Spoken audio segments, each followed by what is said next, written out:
A long while ago, I wanted to make a video called 3-in-1. I was staying over at my ex-girlfriend's place at the time when I was in a shower, having a shower thought, and it came to me thinking, 3-in-1. What does that mean? I've seen this term all the time, all over the place in my life. 2-in-1, 3-in-1, 4, whatever. Very good term to still use nowadays. I think it's having a comeback is whatever. The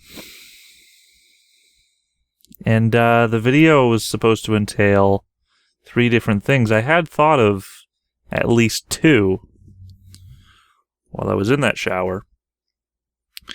And when I came out of the shower, I had went into the bedroom with my ex-girlfriend, and I had explained that I had this video idea.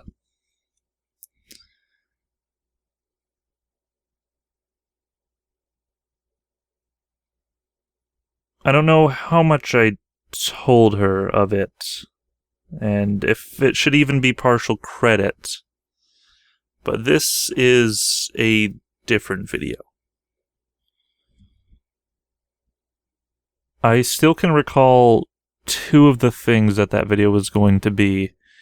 Okay, no, I got it. It was going to be a Draw My Life, playing Club Penguin Card Jitsu to Black Belt.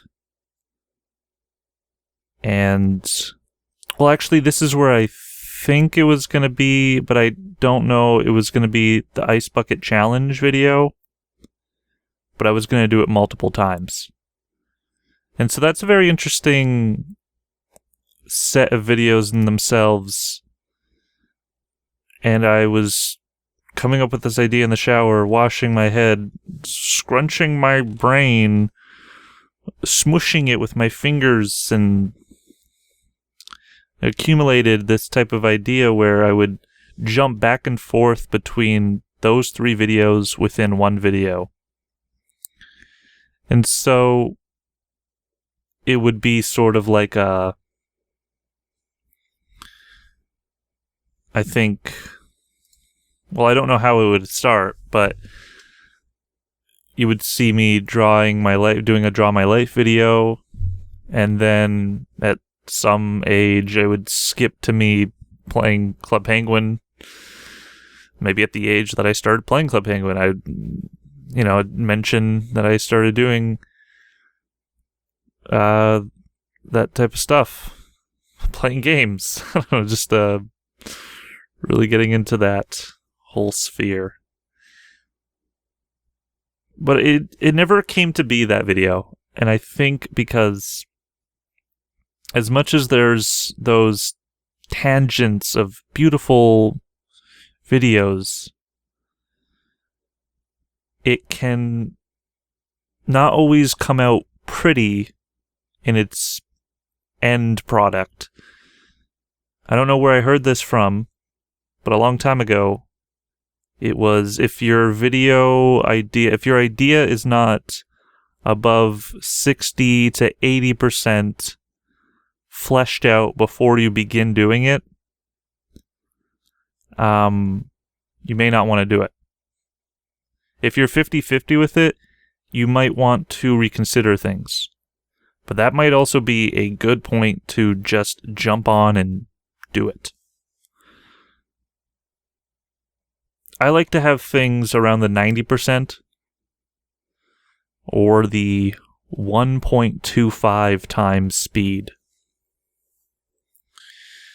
Anyways, so this is a different video where I'm not doing that, and I just kind of wanted to explain that because this is going to be a video where I do 3 different things in one video. As you can see here, you're looking at my desk, of which I was placing a bunch of objects on the desk. I was placing a bunch of thoughts in a sporadic pattern that made sense to me at a time. When I was at the cabin. This is cottage life table desk. Desk table. Either way, that's a table that I only use maybe once or twice a year. A table I'm not 100% familiar with. I don't know when that had entered my room.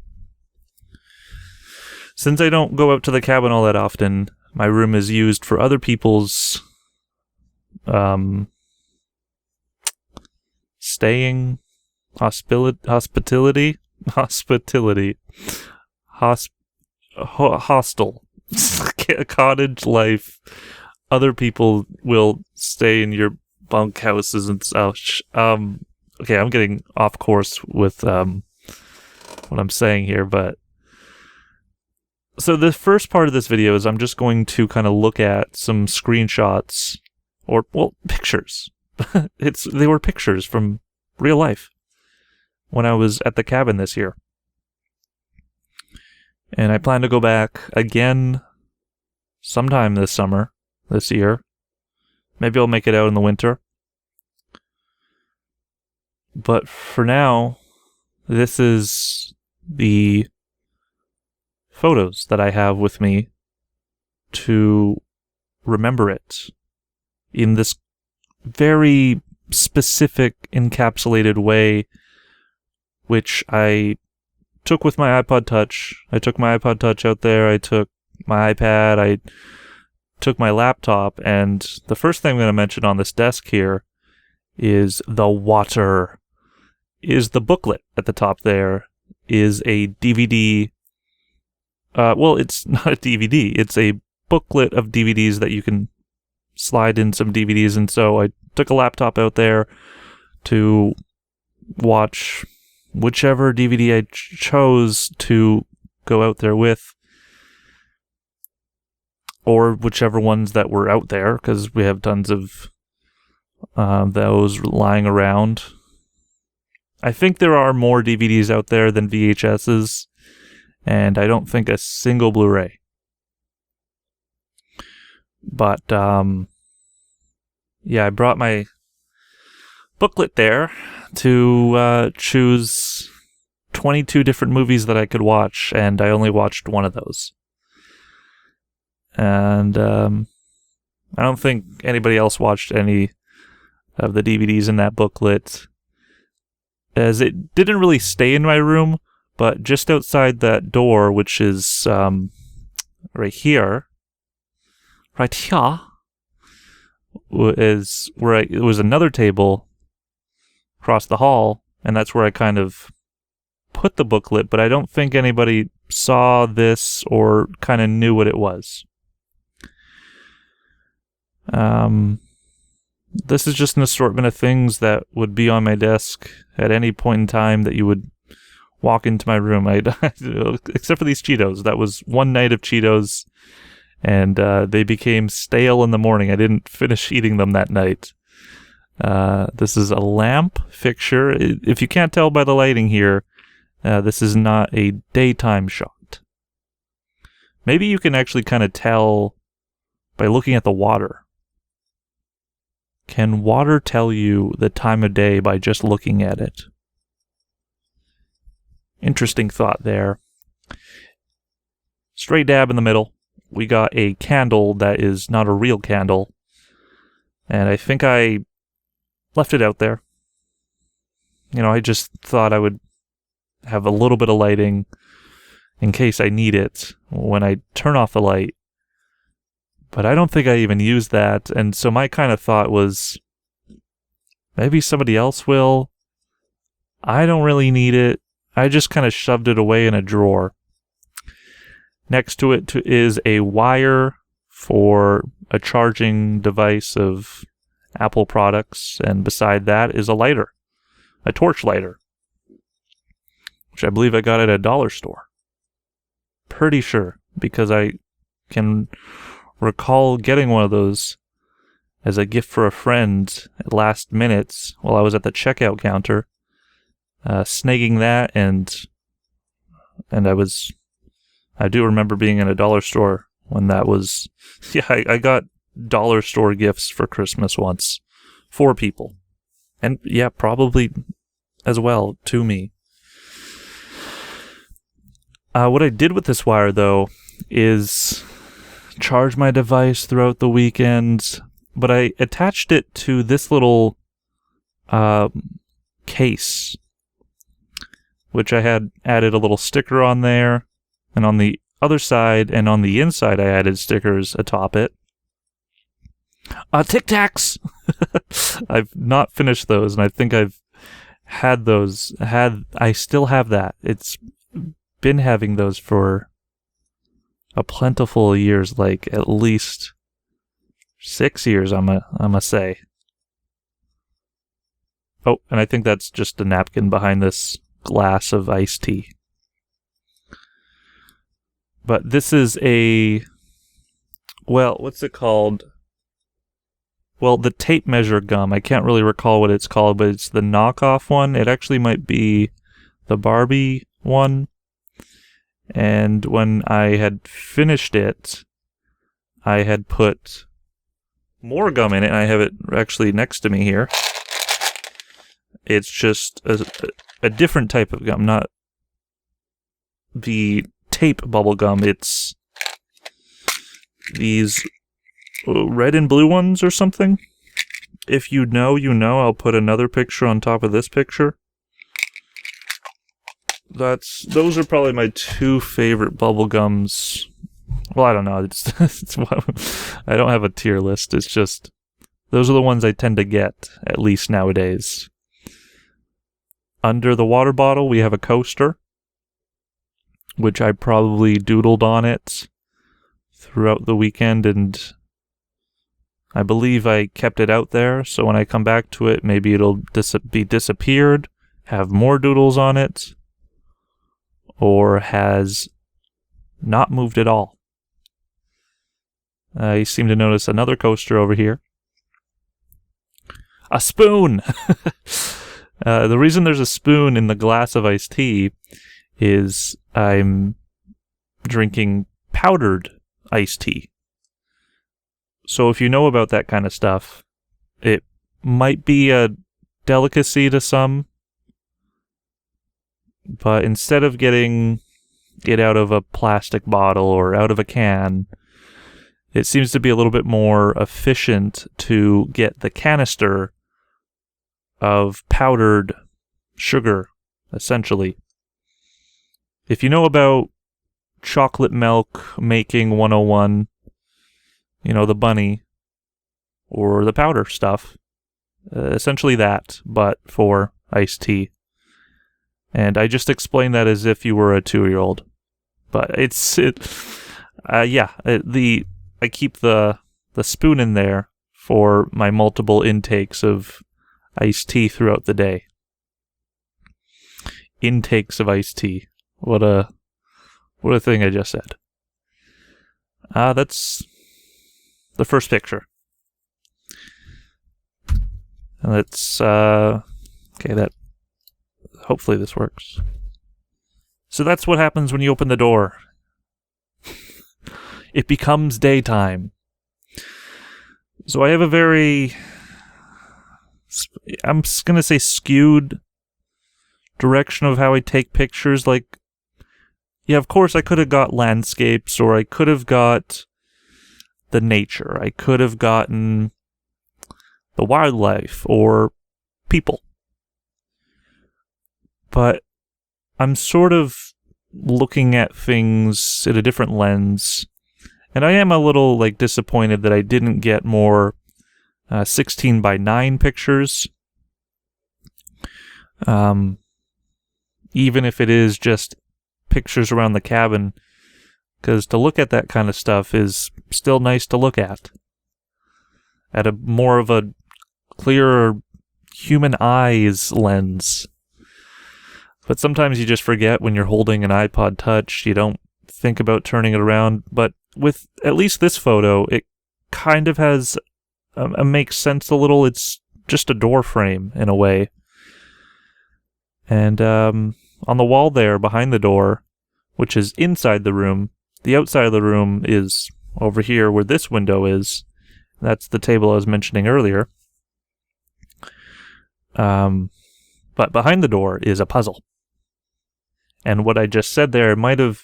Did I say something backwards? That might have also been a puzzle.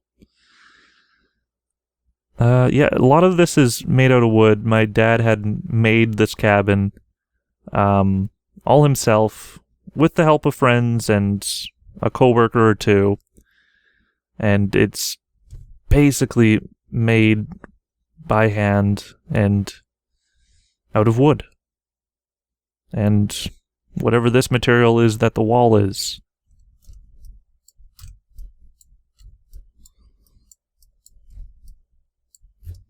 Doesn't look like wood, but it's very wooden filled. And I think he made the cabin, half of it at least.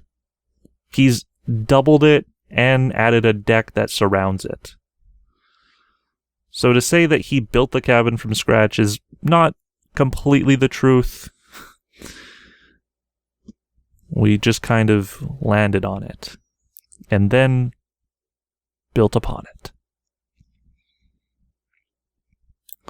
It gets very hot there in the middle of the day as the sun tends to be on...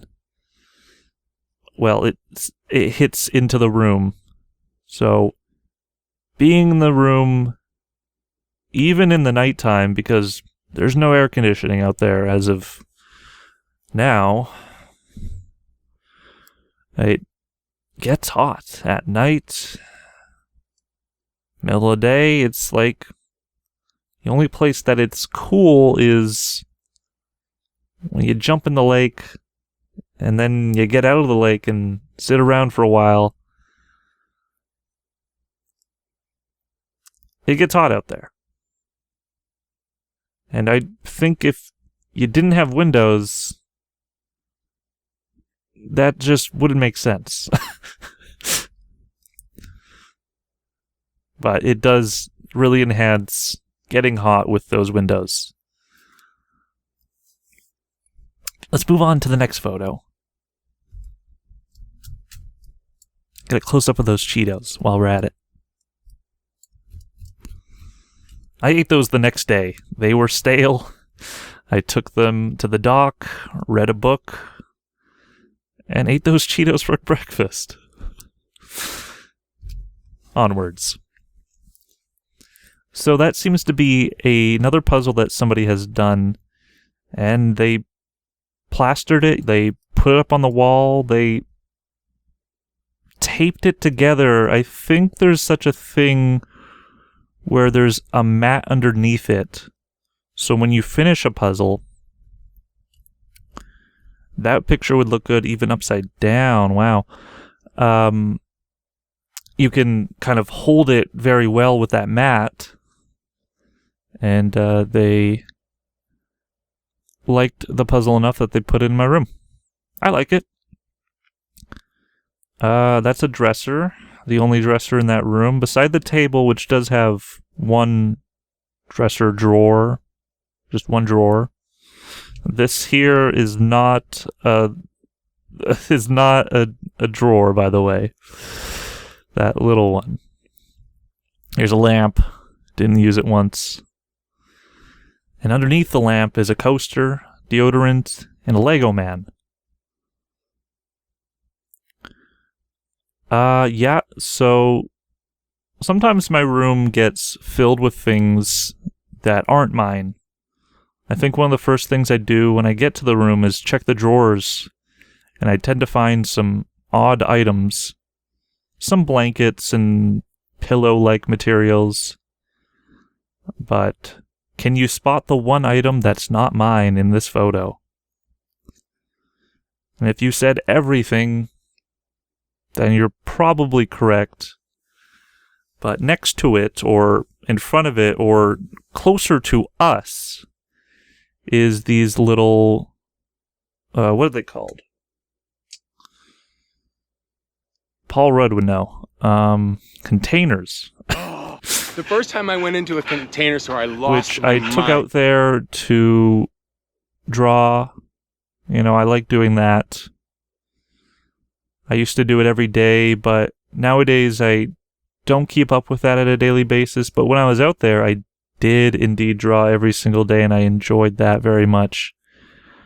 I drawed a lot more when I was out there than I thought it was, being in my room more so than enjoying the nature and enjoying the cabin life. It was like I was back at home at some points when I was there, because I was just drawing sitting in bed.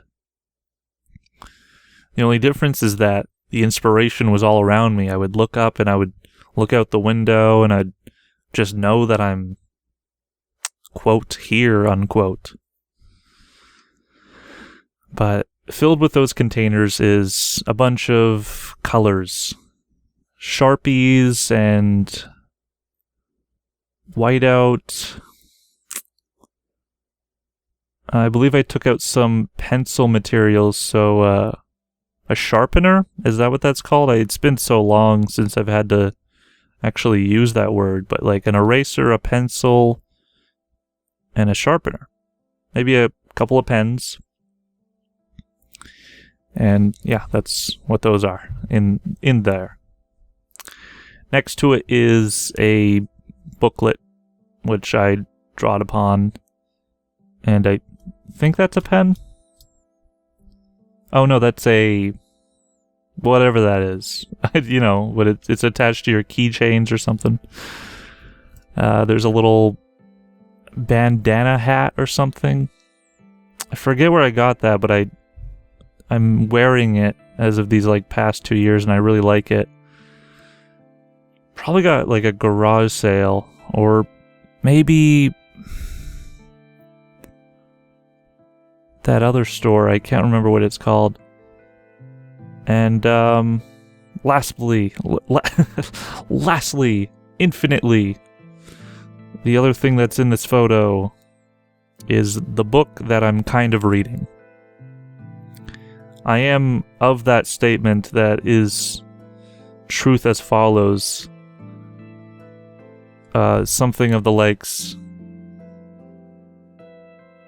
if you know a guy who has infinite jest in their cupboard that they're still reading, you know, I'm still reading it, I'm getting through it, and I'm really enjoying it. But I'm taking breaks with it. In the dresser is clothing and markers. I couldn't... Oh, and also more drawing pads. I couldn't fit all of it up here. And you know, these little tables here, I remember taking a photo once in a little hotel getaway aesthetic. I wonder if I still have that photo on Instagram. But, you know, you take photos of these desks with these items on them, those things change all the time. I took a photo of this because this was probably like day 1 or 2. I'd just gotten settled, and this is how I settled it. This is how I liked my eye lines to see it from every walking angle. I turn around and come into this room and see this type of stuff. So these type of things did move around a little. Like I probably had a bagel on top of the dresser at one point. Or something of the like. And extra water bottles galore, and of course I'm not going to show the floor. I probably did take a photo or two of the floor, but those are not great photos. Like, what am I going to say? There's my shorts on the ground. Yeah. Well, yeah, let's go on to the next. Hope you're enjoying whatever this video is. I'm just kind of talking. Maybe it's like an ASMR sleep to this type of video. Here's the 4th photo. 3rd? 4th? 5th?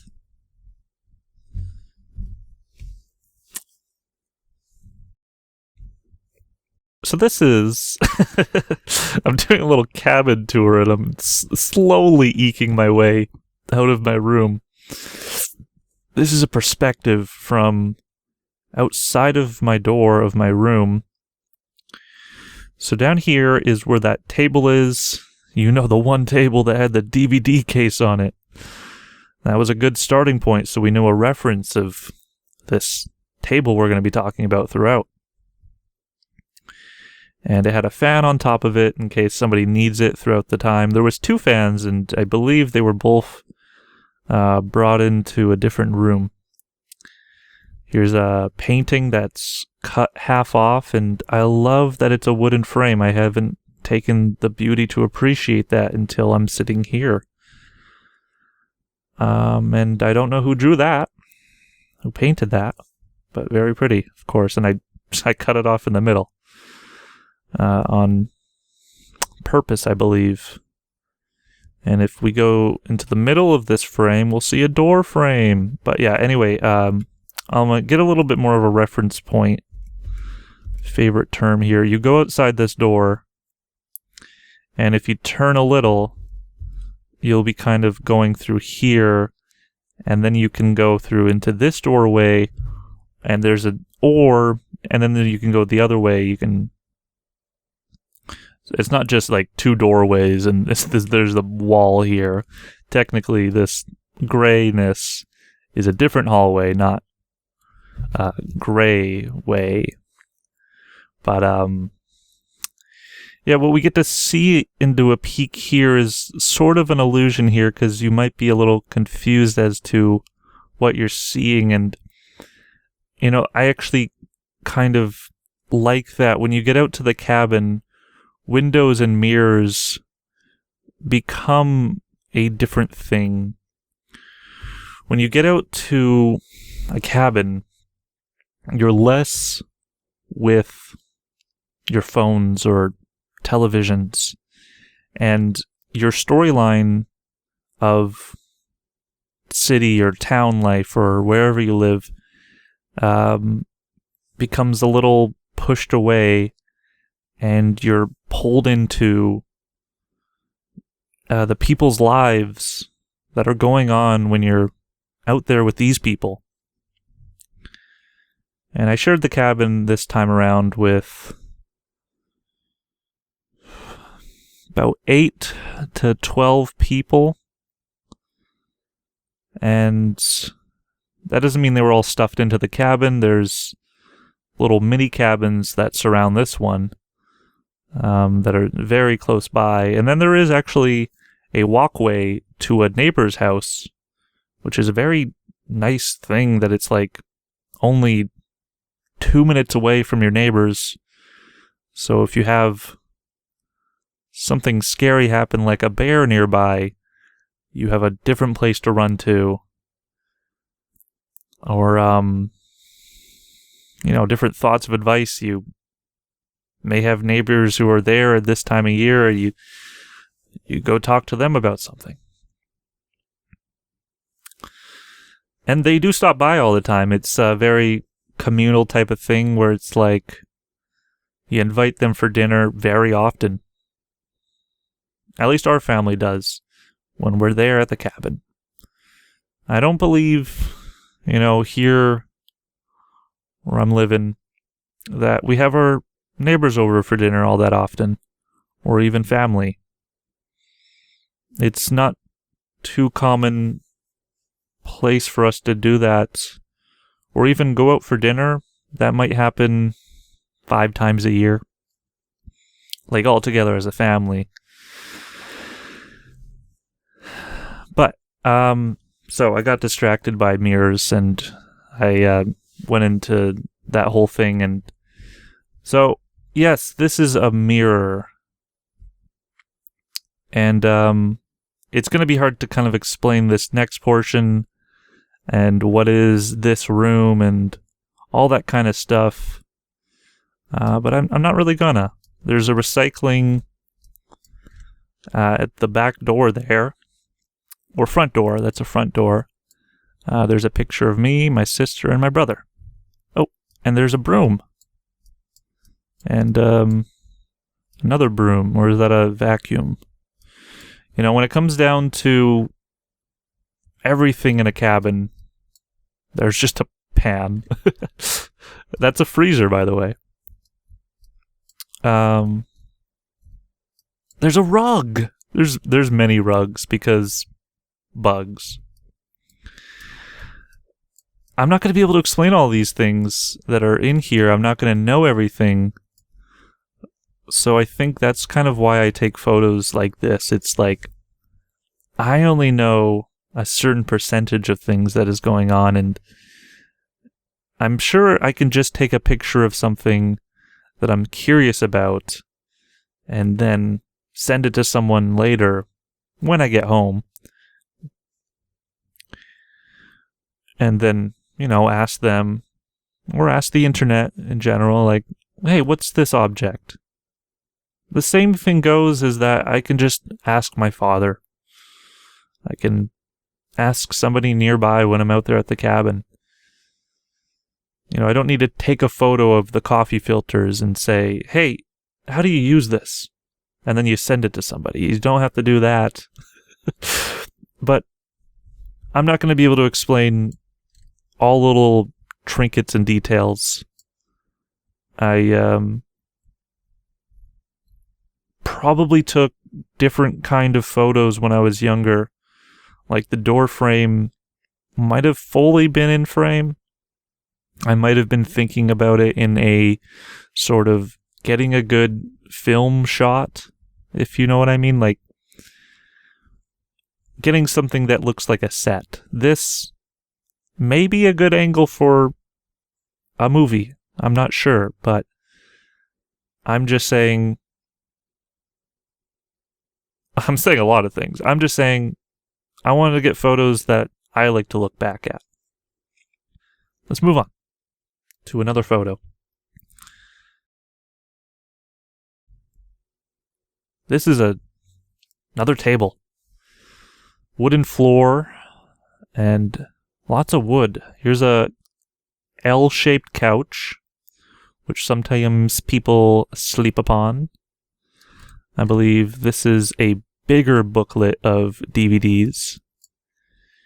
A TV remote, and if you thought, when I was saying there's no TV out there, there's no Wi-Fi, there's that type of stuff, but for myself, I try to keep off it.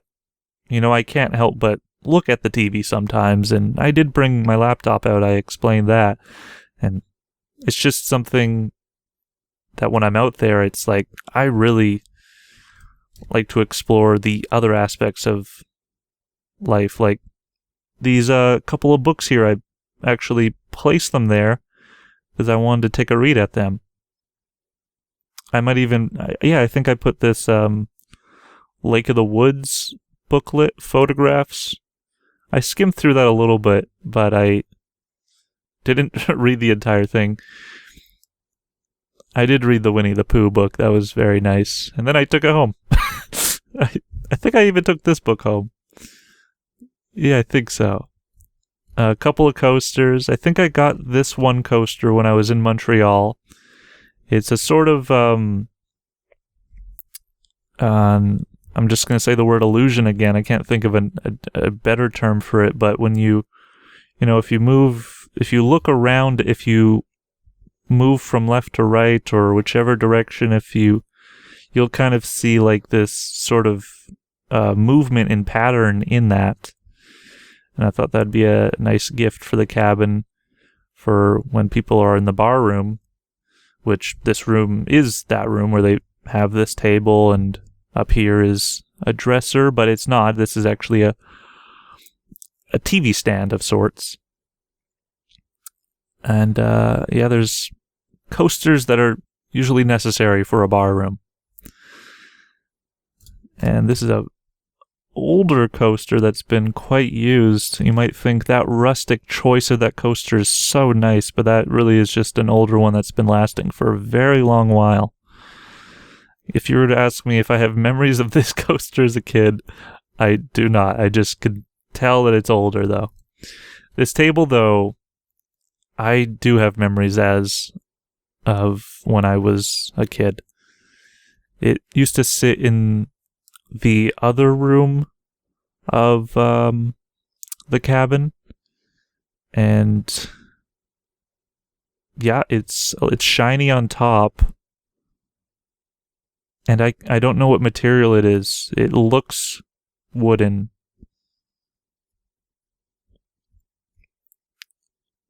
And underneath it there are wooden legs that support it in this sort of odd way. It's not just blunk, blunk, plonk, plonk. It's more like a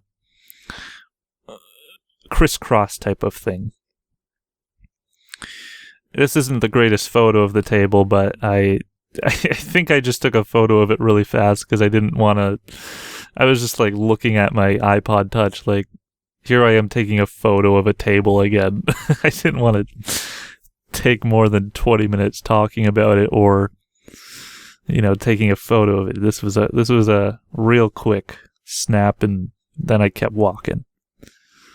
Let's keep walking into this next photo. And by the way, I think that's just a chair up there. This one has a lot of information on it.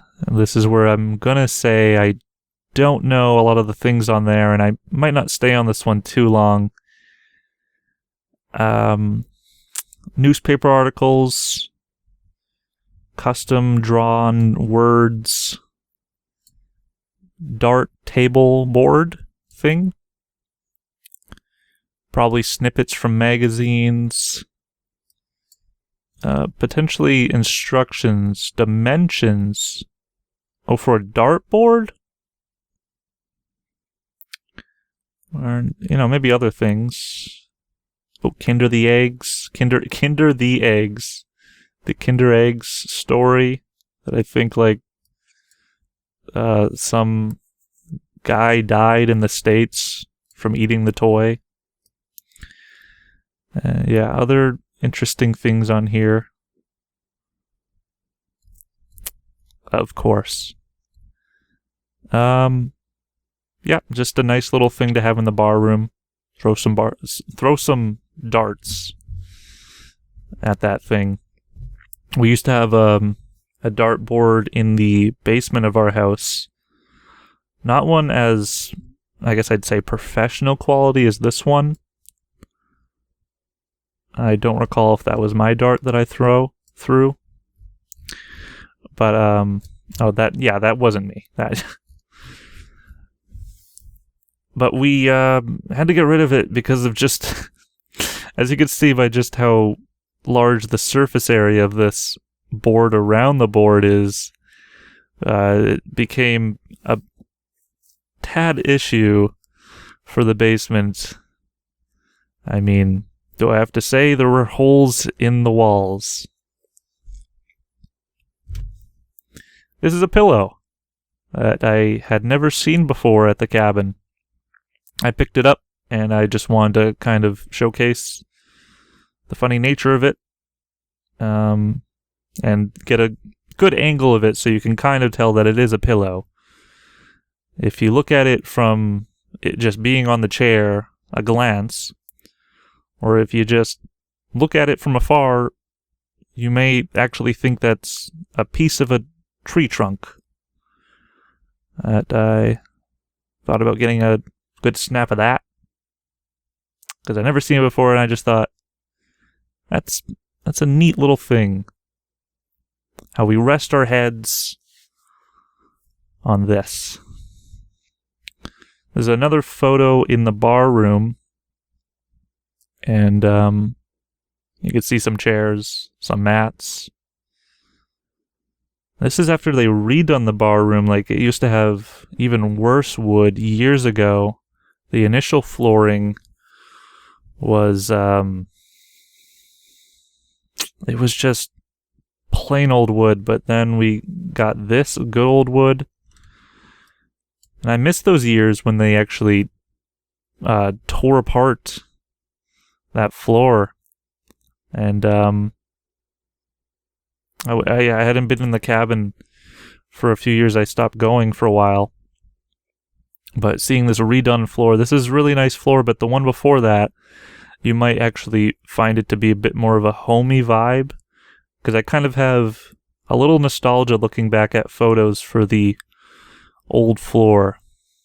It's an odd thing to have nostalgia for is rugs and grounds, but yeah, somehow I can have such a feeling by just looking at at this. Yeah. Let's keep it going. Well, here we have a few plaques. Windows and candle, chair, pillow, speaker, radiator? Is that what that's called?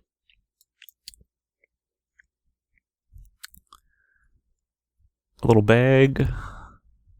Oh, little lights. Yeah, it's, this is again in the bar room where there are some neat little doodads in there. And, I find it to be quite enjoyable to look at some of these things when you have a couple drinks in you. And for the other people who are in different state of minds, it's very nice to just be around people and the different things people say, or just they notice a new thing in the bar room, because there are so many things to look at in there. And, here we are in the bar room, of all places. But there's many rooms, and there's the outdoors as well. There's lots of things to talk on. But when you get in here, it's a very cozy vibe, and there's so many little things to kind of like just enjoy your time and look at. Or you make a comment about something that sparks the interest of the other party. That tends to happen. Like these plaques that are on the wall at the top and between the windows there are probably awards for my father's achievements in the past.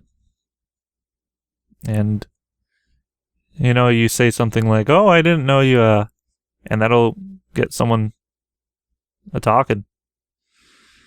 Or maybe my dad doesn't feel like talking and he'll just say, "Oh, yeah." Like whatever mood you're in that night, whatever person you're talking to, really. There's a fly swatter. Nearly missed that. This is such an old fly swatter too. Like, I remember that. Maybe it's a new one, but it's the same exact color. I've never bought a fly swatter before, and I remember that one. I could be talking about the trees that are behind this cabin or outside these windows here. I'm going to be talking about just the beauty of this photo that I took, like something like that. But, things around the cabin here. So many little things that I'll just notice. Yada, yada, yada, I kind of don't know what to say about this one, except maybe the lamp. Is it an oddball looking lamp? It's like, if I was there at the cabin, I wouldn't mention it. I wouldn't be talking about a lot of these things. I wouldn't be mentioning, "Hey, look, a chair, look at that pillow." But it is such a good talking point, is that lamp. This is also an interesting chair. I'll say that. I think we had like an 8-chair set of these, and this was what was in the kitchen at one point in time. Not the most comfiest, but oddly memorable.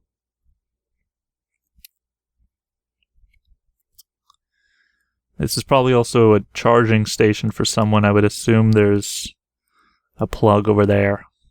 As the wire tends to go there. There's a little cable and there's a couple electronics, and oh boy. Let's keep it going. So here's a better shot of outside the window. Now we could talk about the outside at the cabin.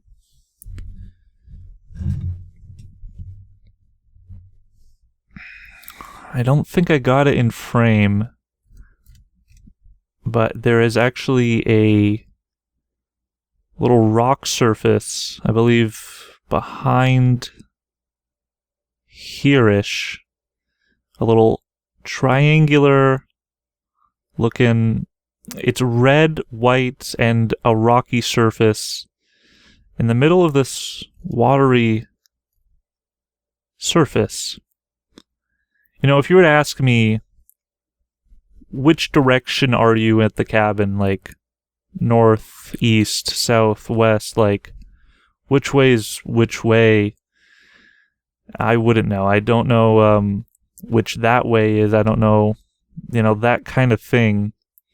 I haven't learned my survival basics. Like, people say something about the sun, and no, I haven't figured that out yet. I've not camped, you know, out in the woods by myself yet.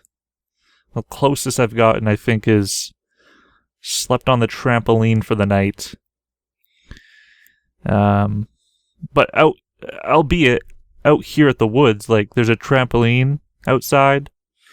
Always a good reason to come out to the cabin is to come bounce on the trampoline, or, hey, we can have a campfire, or I guess not a campfire, just, we have a, yeah, or, hey, sit on the dock, that's always nice, and jump in the lake.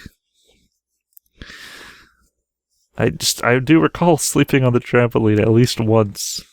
You know, bringing a bunch of, like, blankets, because those mosquitoes will come and get you, so you're just kind of, like, sleeping bagging atop the trampoline. And, you know, I used to walk around the shore of the island atop those rocks when I was around the ages of 10. It would be my favorite thing to do, just to do that kind of like balancing test, jumping from one rock to the next, which is such a sketchy thing to do because, you know, not all rocks are stable. But from doing that so often, so many years ago, I've kind of found my footing in being a pretty balanced person. Having this cabin life has helped me find a lot of peace. So many nice areas to go to and be. I used to collect sticks, you know, beaver sticks. They have beavers out there that would chomp on those twigs till it looks really carved and nice, and I would collect those and bring them back to the cabin. My dad used to give me like 10 cents per stick, I think. It was an incentive for me to collect more sticks. I used to stay out there for weeks at a time sometimes. It was really nice. You know, all I'm really looking here at is the green, the water, and I'm thinking all the way back to just being out there with my dad and enjoying the very great meals. When I was a kid, it wasn't the selling point, it wasn't the meals. But he's a wonderful chef, and he made the best meals all the time.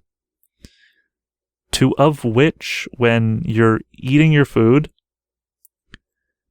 all you can do is eat the food. Everyone's just quietly munching away, not saying a thing, because it's just, you have to keep eating. You're enjoying.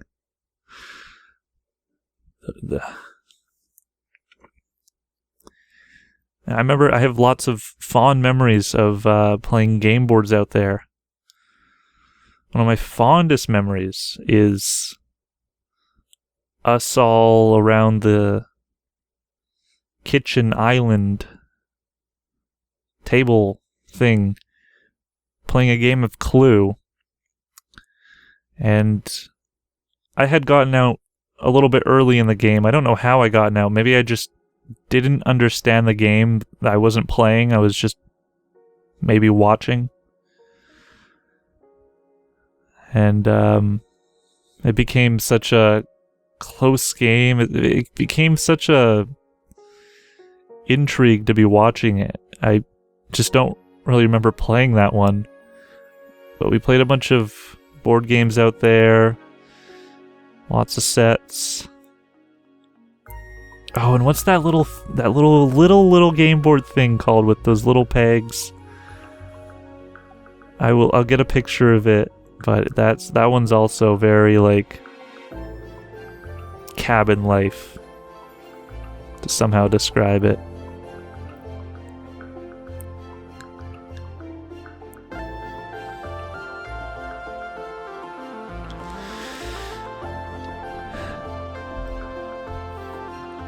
This is a picture of a tin. I don't know what's inside of it, or whatever was inside of it. But how nice. I don't know what it is. It's just a couple of pigs, some corn, and it says, went to the market.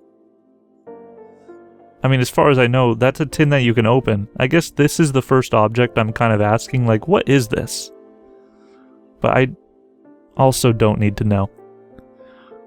What tends to happen in our family is we find really nice containers, tins and boxes, and instead of throwing them away, if they're very antique looking, if they're very good material, we will keep them and source them for other things and put other things inside of them.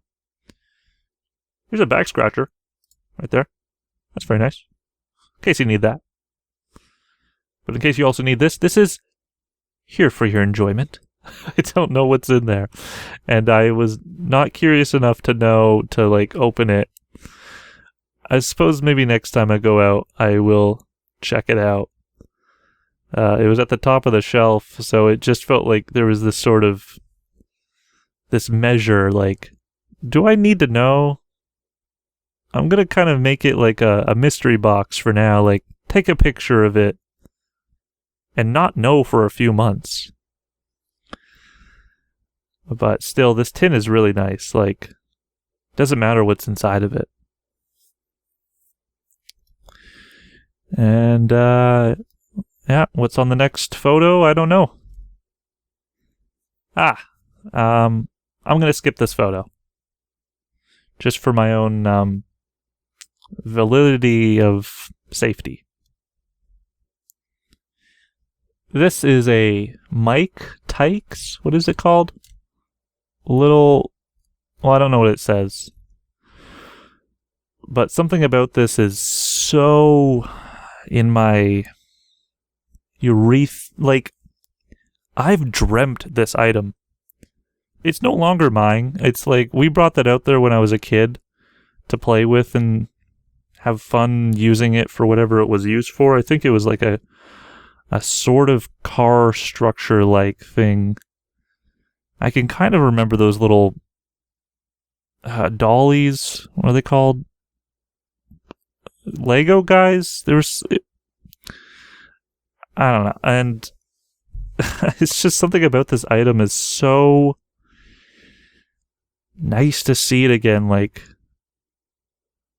it left my memory bank and it also didn't. It's like I dream this item. I had to get a picture of it, and this is where it is. This is just in the woods. Not in the middle of the woods. This is off to the side of a little walkway, but it's next to a few like toy-like items, and sometimes there are families out there, so they probably use these as good fun toys for the youngins. And I can tell it's a little dirty, but you're near water. You can just spray it and it'll be as clean and as fun as it always was, with your imagination as it always is. I took a photo of this because it's inspirational somehow. Like, I wanted to see it again. And I'm going to draw from this photo, I think in a few months from now, in my project that I'm working on in some sort of way. At least use it as a reference point. To point at this and say, this is something I kind of want to emulate and use in some sort of way. Yeah, it's just, I don't know. I don't know why I like it. I don't know why I've always loved it. You know, you just generally drive a car up this thing and you can add more pieces to it, but or you put the car through here, you hide it in here, and you have the guy, I don't know how he got up there, but he walks and he stands atop.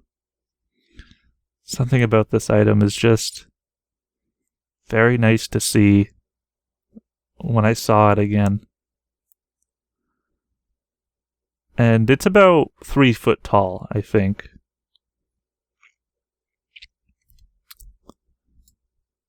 It's not, I don't know if you could tell, but this is actually a small joke, but 20-foot tall structure.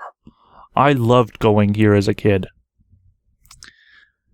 And that's about it. I would put on one last thing here, but I would have to somehow get that to my computer. But it's just a nice visual of us driving on the boat. And, yeah, so that's part 1 of this video. You might be wondering, what's part 2? If you didn't skip through or look at the chapter. Next up, I kind of just wanted to look at Pokemon magazines. A couple of them.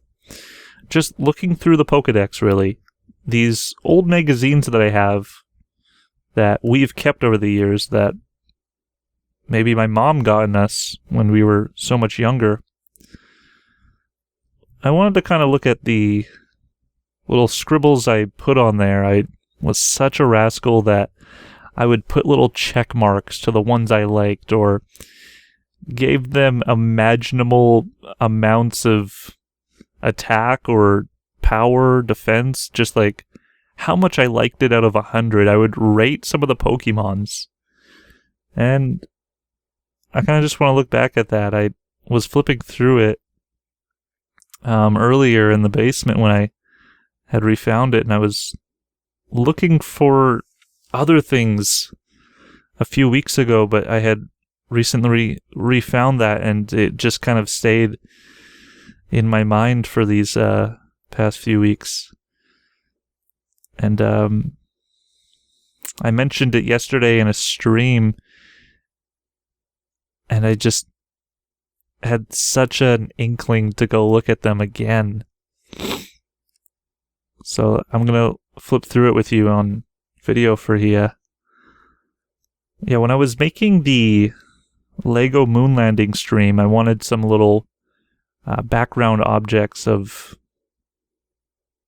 fun. It's just little things that I thought would make my desk, my room, look even more imaginative than it usually is. And, you know, I don't have to do that. But I just thought if my computer desk was just as it was, you would be seeing something that is just a keyboard, a placemat, a candle stand with 4 monkeys, and a tape measure, and then my computer monitor. That's like not a lot of things to kind of look at around the desk when you're looking at a desk stream. So I went into the basement, I found a few things, and I thought it would be nice to kind of just put them around my room.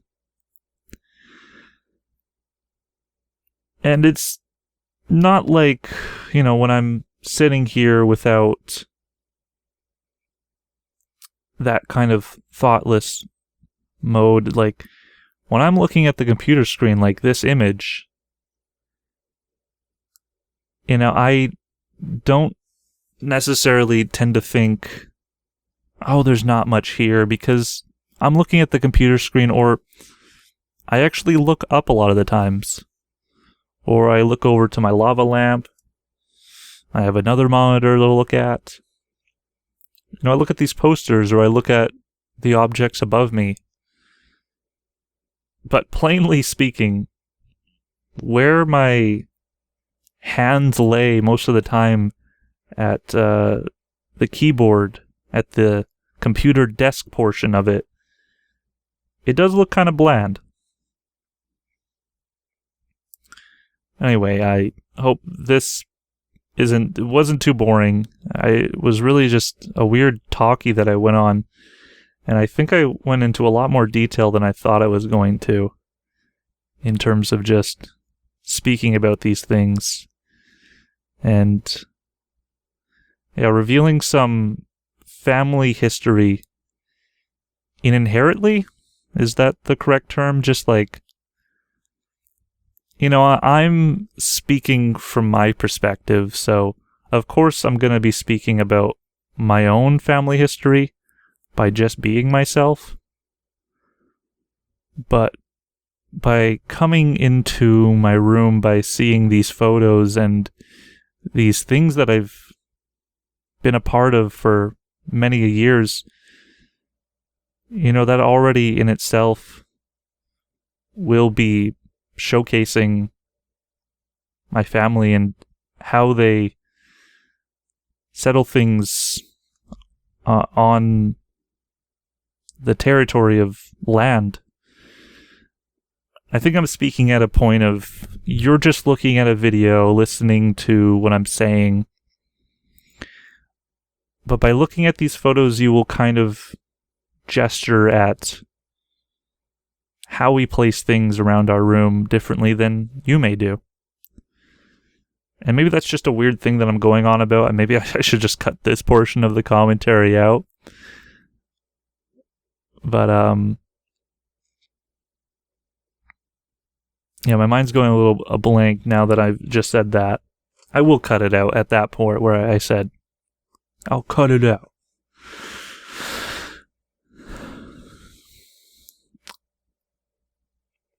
Yeah, just, welcome to, this, like, person that you really don't know anything about, and maybe you hadn't had gamed really anything about myself or my family, just kind of how I speak about things, or what I'll speak about, or what I'll make a point of interest about. And it's genuinely analysis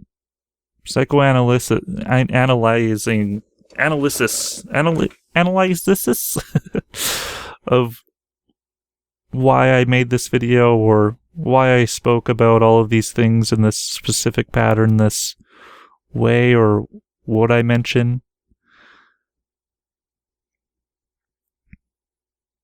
But what I'm leaving this last minute with here is that I still would really love to get out to the cabin and explore my mind again in more beautiful and wonderful ways. Every time I go out there, it's like I find a whole new person that I am.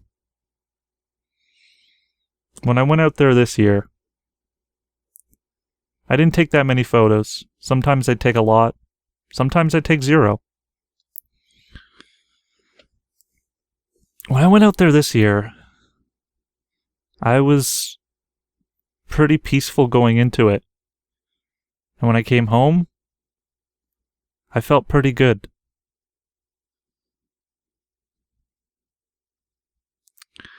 If you ever get to the chance, speaking to somebody who I may know, but if you ever get the chance to be out there, to step foot on that same land that I lived with, on that same island,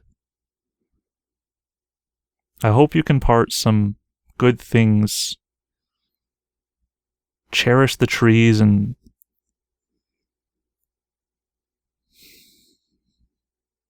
I'm speaking intrinsically at such a volumistic, extremely lengthy, could be way, way many years from now.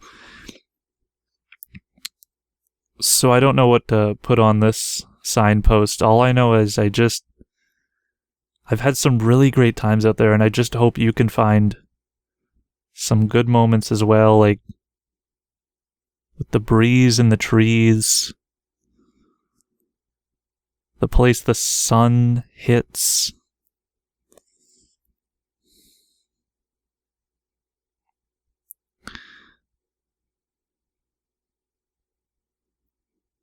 The way we've ever wanted to feel, but didn't know it was in us, even before we went to a place called the cabin. And you know what? Cheers. It's a great place to be.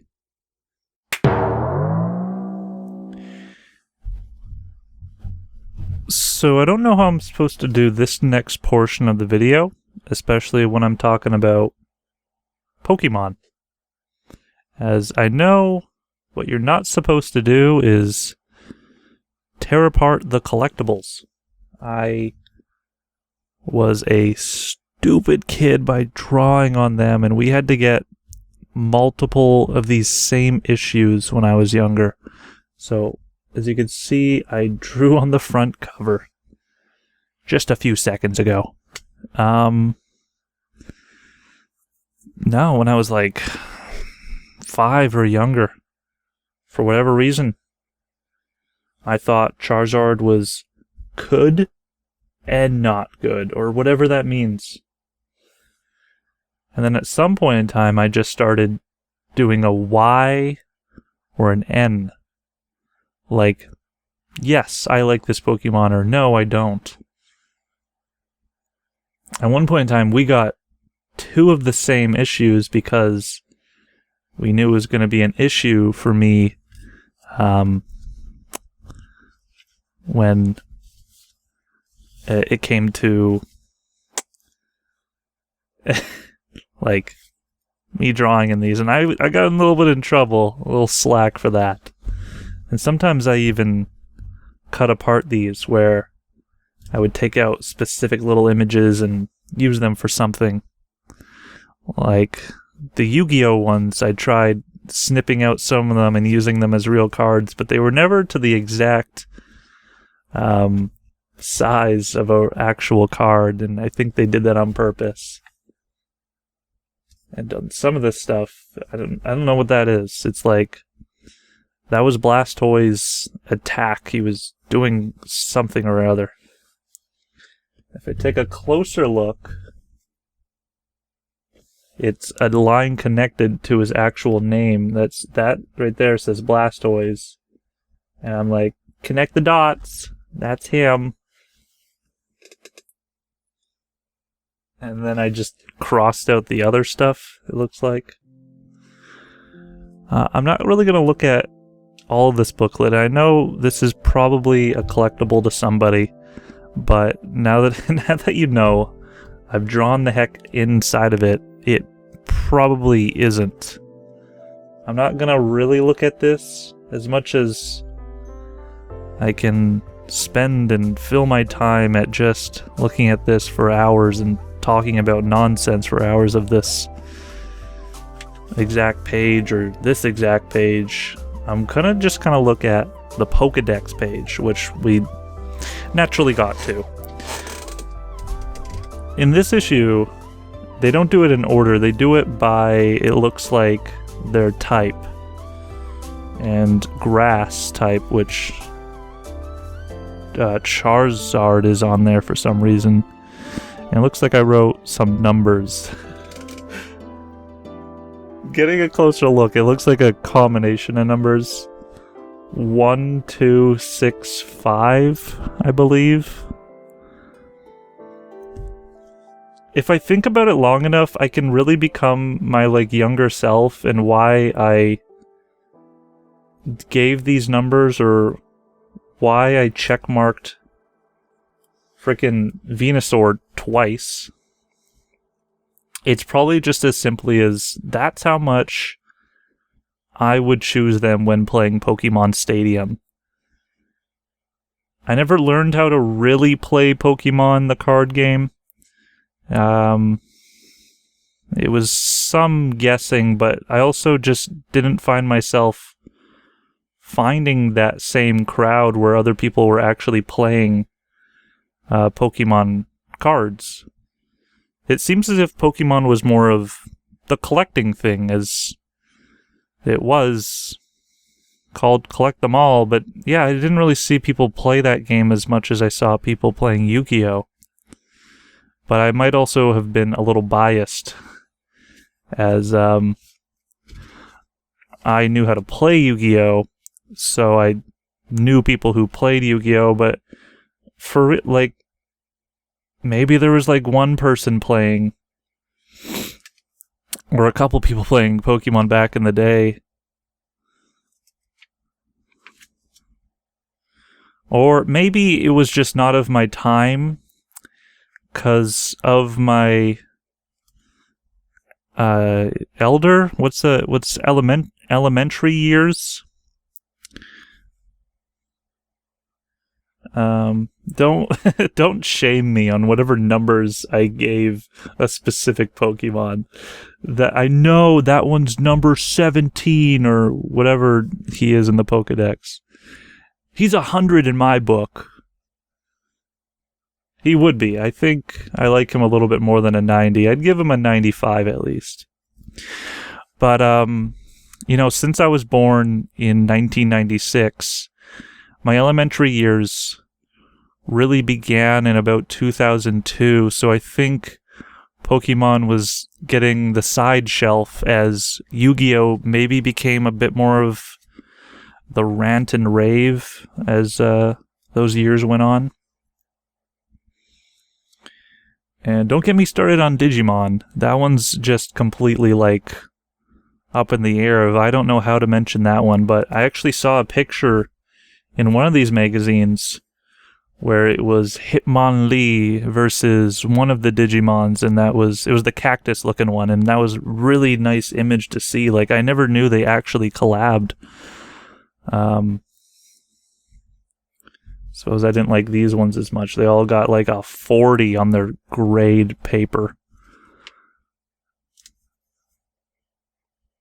And I don't even know if it has to do with the art of the picture. Like, sometimes I liked a specific image a little bit more than the other. I can understand that, but looking back, I might change my mind on Golbat and Dark Golbat as to the ratings I gave them. I hope you can kind of see the ratings, and I don't know why this guy's just like, ooh, with a couple of check marks actually on the end of those oohs. Yeah, such a funny kid. It's just like, you know, you could do whatever you want with these magazines, and this is what I did. I rated them, checkmarked them, gave them circles, and added to the comics a little bit.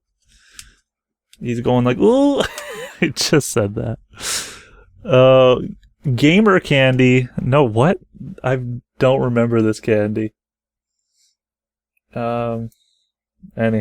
But really, when it comes down to these Pokemons, I think really all I'm basing it off of, and I'm just going to say this again, is Pokemon Stadium. Over and over again, the only Pokemon games I've really indulged in was those first two Pokemon Stadiums. I've had my bat at playing Pokemon Black or White for about 4 days in my life when there was no internet in the house. Oh, this one I gotta know. Charmeleon gets an 80. Well, Dark Charmeleon. Oh, wait. That's a different type? Oh, and Charizard gets 120, can't wait. Charmander gets a 40. That seemed like that was, like, calculated, like 40, 80, 120. Dark Charizard. Charizard.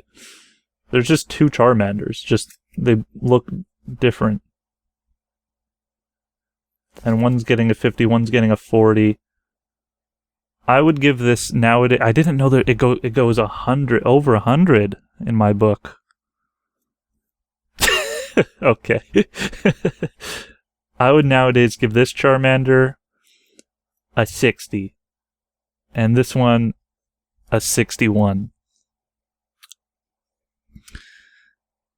And then I played one of the original Pokemon games, one of the first 3 or 4. At a very small fraction of my life for about an hour in time. And then when I saved the game and came back to it, the save state wasn't there. The save had disappeared. No memory card? I don't recall. I was playing it on a pretty original Game Boy, but like, yeah, it didn't appear to have my save at a later point. Oh, in case you're wondering, like, you know, what my favorite Pokemon is, and you think, oh, it must be like Charmander, Charmeleon, or Charizard. It's not. It's Trico. I've been asked that before, and I think at different points in time it's been like the Ghastly figure ones. And I used to really frickin' love some of the water Pokemons. But I'm really speaking at this from such a nostalgic point in time. Like, you know, you don't catch me talking about Pokemons too often anymore. It's really, I feel like I state the same things every time I talk about Pokemon. And it is such a, you know, there's such a stake, like, when you talk about Pokemon, when you're making your livelihood about the Pokemon trading card game meta type thing, like, what does that say about your life? So I don't really think about Pokemon all that much. And even though my username is partly inspired by the 3 first fire Pokemon, it's something that is just there, that like I just liked the nickname that my friend gave me in grade 9, and I changed it around, put it on the Minecraft forums, and it's the one that's really stuck the most, or the longest. Out of all the usernames I've ever had, it's the one I've stuck with, the one I just like. Something saying there, to go to... I don't know what that says. That says like, to go to 40? Then I rated the comic out of 40. Out of 40.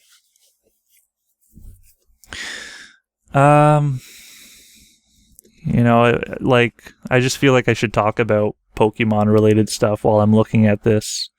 The memories that spark. I enjoyed the original TV show,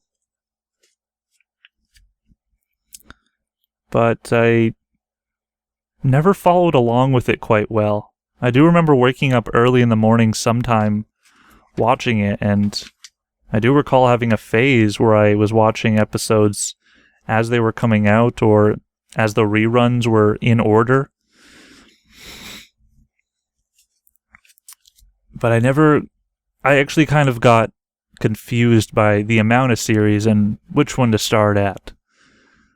I just never fully got into this, and people have always been, well, in the early days of my YouTube, people are always interested on my thoughts on it and wondering if I was going to do like a Pokemon Let's Play.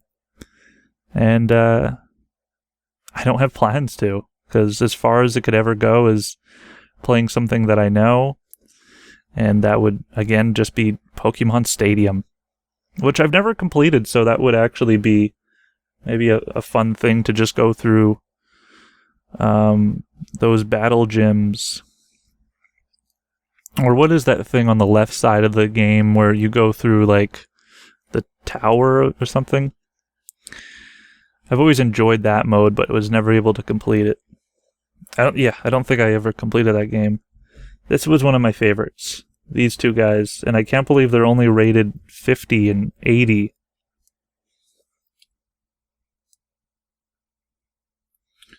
It wasn't the other one. Where's the other one? Here's Ghastly. 56? Come on, man. Well, maybe these numbers meant something else. See, even the things on the Pokemon cards, the numbers themselves, don't know what those mean. Like, I have a few Pokemon cards, maybe somewhere in the garage, but by looking at it, I would just read the text, look at the Pokemon card itself, and think, I like what they called him. Like, I don't know what I can really add to it. And I don't want to knock Pokemon because, as much as I can really say, I don't care about any Pokemons after Generation 3. But after glancing at the Pokédex the other day online, I was finding myself thinking that I kind of disagree. Like, some of these have become iconic over the years, and that thing where I was set in stone and saying, oh, I only like the first 2 or 3 is, I don't think, no longer the thing.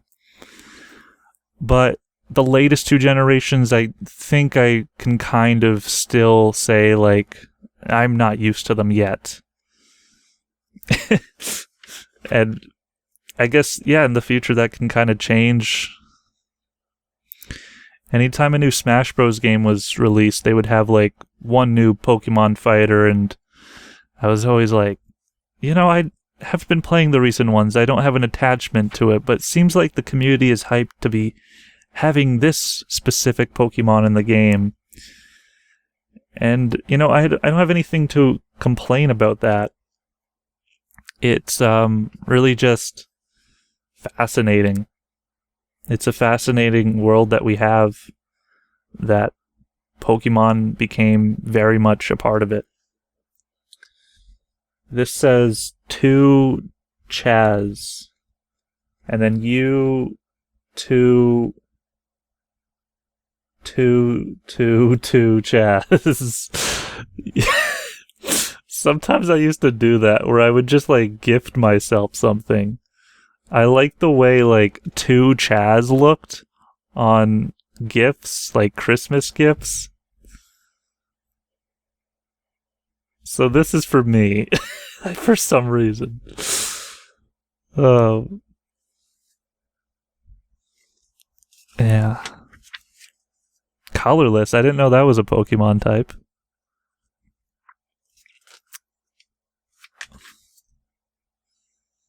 Oh, that's the little yellow star one? Or is it a white star? There are flying Pokemon. There are flying Pokemon in all different categories. Flying Pokemon are useful because they have a resistance to fighting types. Colorless flying Pokemon? I didn't say flying, it's colorless. But mainly, they seem to have... I'm just learning a little, like... Oh, colorless Pokemon. They're usually the flying types. And Clefairy.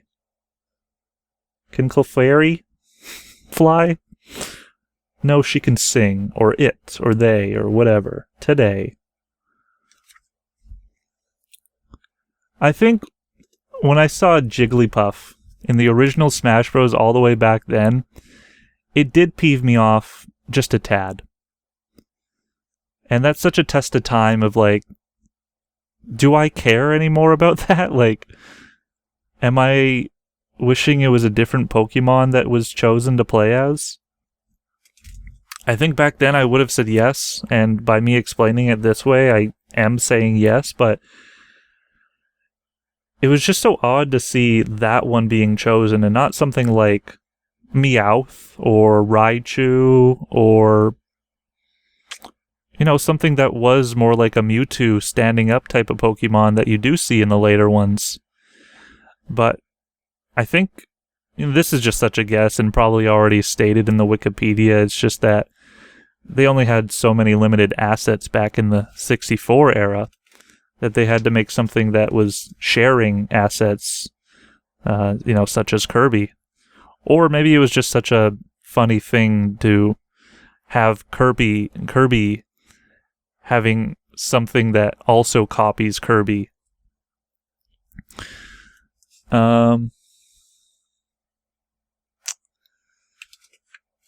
favorite game console is N64, and partly nostalgia, but it's somehow also the graphics, and also there's just some really solid games on that system.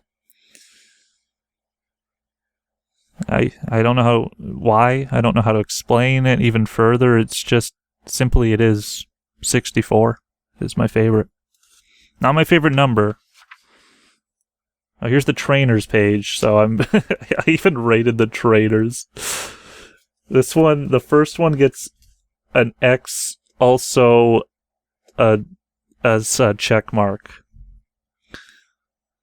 I like that's so smart. Like, which one is it? And then this is like, I kind of like letter A and also V. Yeah, I don't want to really look at these ones. You know, even PS1 games. We had a PS1 and a N64. That's just kind of my favorite era of gaming, and into the next generation of gaming was also pretty fun. I still want to go back and play some of those games, and kind of weird nostalgia for the next generation, like PS3 gaming / Xbox 360-ish, like, yeah, Wii as well. Like, there's some games out there that are just restricted to those consoles that are just fully fledged games that have been barely even touched, barely even like noted upon, and yeah, I would really like to just go back and play those ones. Is this here's some of the second generation Pokemons. I just circled them, I guess. Oh man, I don't think there would be a third generation. Or wait, is this? No. Yeah, that one would have been Trico. Yeah, I don't really know what my opinions are of those ones, it seems to be. So that's pretty much that whole booklet. Oh, I kind of want to know what I rated Pikachu on this scale. Let's see. And then I do have another Pokemon booklet that I'm going to look at. Pikachu just got a solid 50. Both types. Pikachu and Pikachu got 50. Oh, Pichu was in the second generation, is that correct? Raichu number 1 got 80. Raichu number 2 got 90. I actually think... Oh, there's so many Pikachus. Hold on. Yeah, I think I used to like Raichu more than Pikachu. Well, this basic ass Pikachu over here got a 40. And this one, it looks like just the same one. Also got a 40. This one got a 60 though. I get that. That one is my favorite on this whole page. Yeah, I have another booklet of Pokemon, but I'm just gonna kind of look at that one for the Pokédex itself. The other day I was looking through the Pokédex online, as I was just kind of amazed by a happenstance that happened. in my stream where I mentioned Scyther, the Pokemon, at about 7 minutes into my stream. I just said it randomly, like I saw something in the grass. It was a little frog, and I said Scyther because that's how my brain works. It's just like some odd thing reminds me of something, so I'll mention some odd thing that reminds me of something else or something. Is this a maze? Don't know what's going on there. That was originally in there? You tell me that later?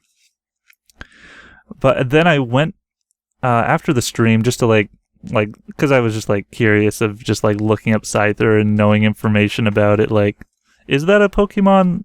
Is that what his name was? That green slashy type one? And the happenstance was, it was the 123rd Pokemon in the Pokédex, and it was my 123rd stream. And I found that to be such a godlike wonder of like, wow, what a thing that out of all Pokemons I could have mentioned. And I started noticing that sort of coincidences with Pokemon. And then I thought back to this magazine, which I might have combined the memory of both of these, of just like, oh, those numbers are actually just intrinsically in my head. That Pokédex, those first 150 are somehow, maybe it's in the air of the entire world, just those numbers and representing things that are actually in the real world. And it was just kind of that was just something of a moment that took me aback. Like, I must have said like wow, or had an audible sigh of some sort. It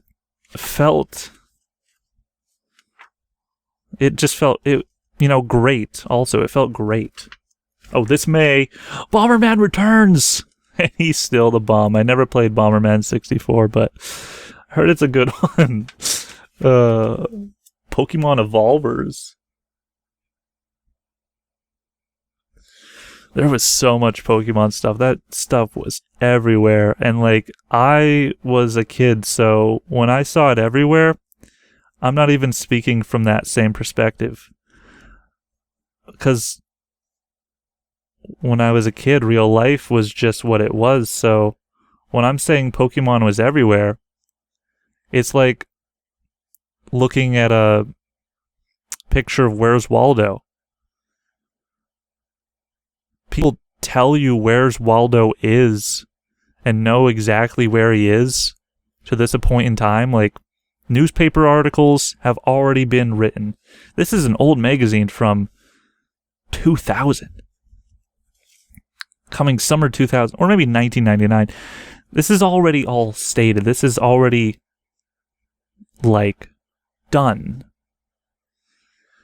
But the thing about, like, growing up and living through this is that I was so blind and mindless to it all that I was just yapping, wanting more, cards, or,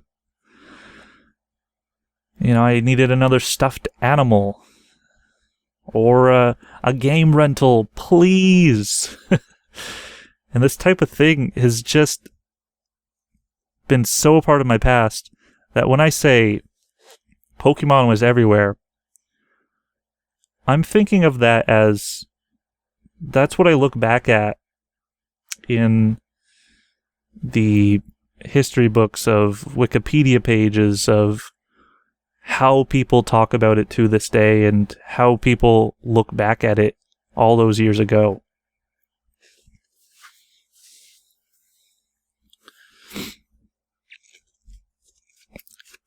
I don't know why I'm explaining and talking at it. It's such a way like this. Like, I know I'm such a oddball character, a person of which I can just be like kind of goofy gabby, like, what the heck is that supposed to be, though?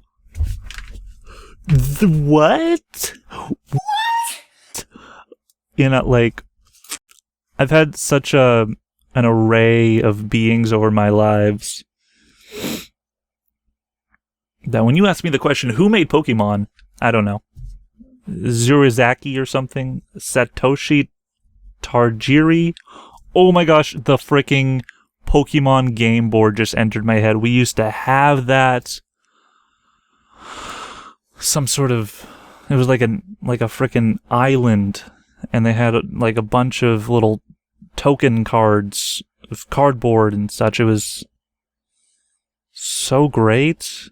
And a lot of those like were either taken or broken. So we threw out the whole thing, like, but no, that would even be like a great poster, just that game board.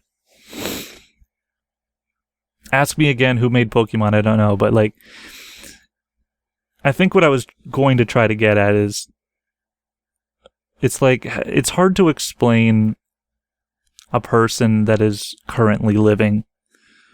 When I watch, when I talk about an actor, when I talk about an actor, because I can only talk about this through its current self moment, it's hard to then encapsulate everything that they are as they're currently going. That goes for directors, that goes for musical artists. So going back all the way to the year 2000, who was I back then, and who have I been over the years? It's sort of difficult to intertwine myself with all these and just kind of know that I'm a person that's like still living and making my way through it all. And I know I kind of said that in a third person kind of way. I recognize that. But with the Pokemon Snap from the freaking free life that I've had to live, it's been a beautiful lifetime, an eye-opening experience at times, and really just a ball of fun. Not really the life I thought I was going to have. Like, I was having this thought the other day, because I have a hamster, and I thought, wow, if I was younger and I knew that I had a hamster at this age, I don't know what I would, think or whatever, but like, it's just like, I think I'm in like a good state of mind. I think I would be happy to know where I am, the things I get up to, and what I've accomplished, as maybe as little as it may seem, or as as many places as I travel, but what I do and how I explain it and what I get up to at a daily basis has always been something I ultimately just say is, it's been fun. Dude, I freaking love these pages. I skimmed through this hours earlier, and I know there's the minigame page. Oh, this probably has like a bit of... Oh yeah, it says strategy. This is a bit of the strategy guide, so if I ever do that Pokemon Stadium Let's Play, I should probably read through this.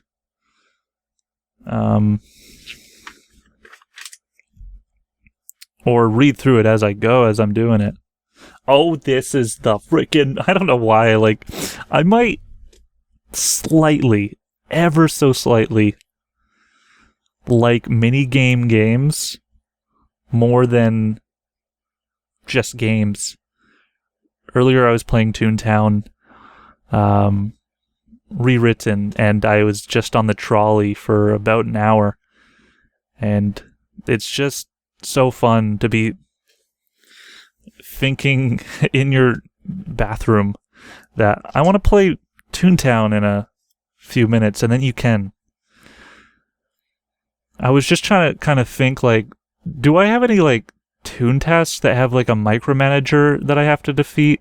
And so I logged on to a few of my toons, and then I saw that my Jellybert toon does have to defeat 5 micromanagers. He's at the end of Donald's dock. And so I was like, okay, I'll just do 1. And then I had another task with another toon. Which one was it? Brown Dog. And I wanted to get him some Jellyberts. And so I just played on the trolley for a little bit. And, you know, to think back to my childhood and to know that that's what I did today,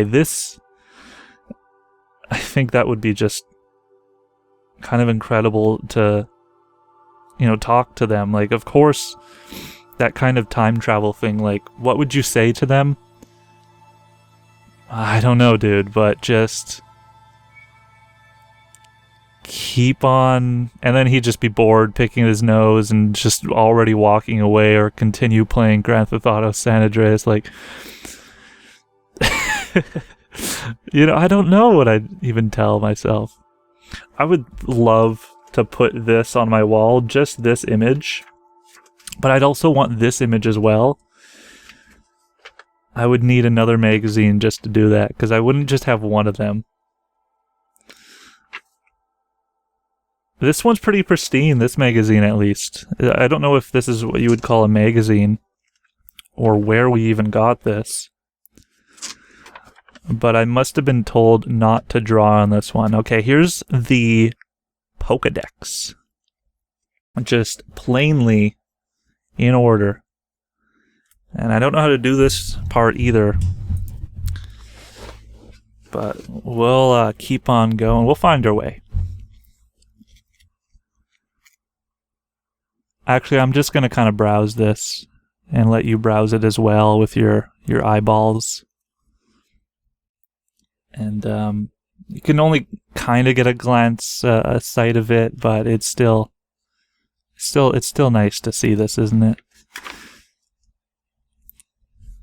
You know, you're used to like seeing it on like such a list on such a website. And I know this is still probably a website for you, but really special to have owned this when I was younger. See if I can get a better angle. I don't think I can get a better angle. I can, but I don't want to really move the camera angle we got here.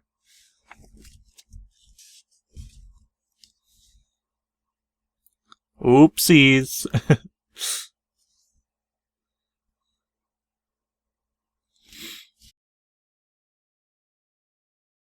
It's like I'm 3D scanning this. Uh-oh, there's a little bend on the corner. That's gonna be a 9 grade.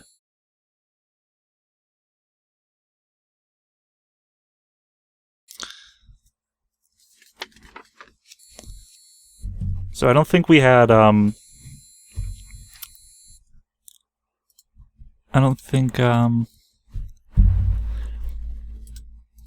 don't think we had a Generation 2 magazine, so this will just end at the 151.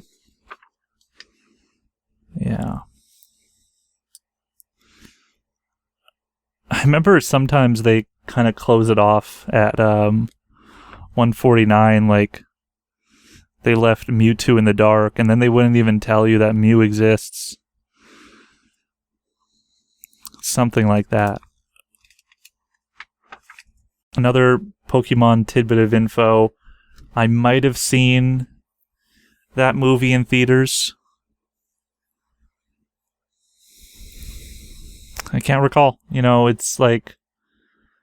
I remember when there was WrestleMania in the movie theaters. And I might have seen it, but definitely my brother did. my brother and I shared a lot of same interests, like Smash Bros. And wrestling, maybe Pokemon, maybe Yu-Gi-Oh! As for my sister, I don't recall as much. Like, she probably definitely loved Pokemon, and probably most likely didn't care for Yu-Gi-Oh! Look at this little Pikachu here.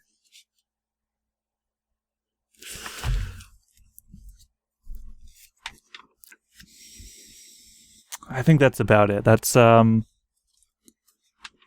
part 2 of this video. Part 3, we're gonna do a Let's Play of The Sims! Part 3, I actually don't know how I'm gonna do part 3 or what it's gonna be. I had an idea. It was gonna be a movie theater aspect portion of this video, but I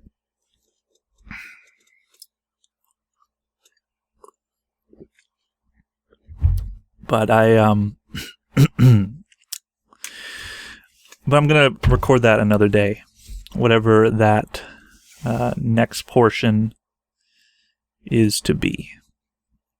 Anyways, thanks for watching at least this far into the video, and I'll see you in the next chapter.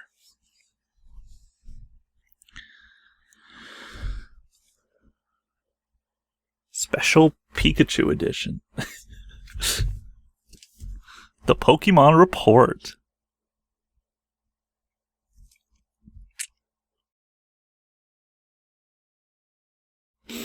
Exclusive feature, who made Pokemon? I've wanted to know. This is before it was in the history books. I wonder if Pokemon is in some sort of like very official kind of history books, or if it's just like it's at least in Wikipedia, because it's made such a stamp in the world. I think we can agree on that.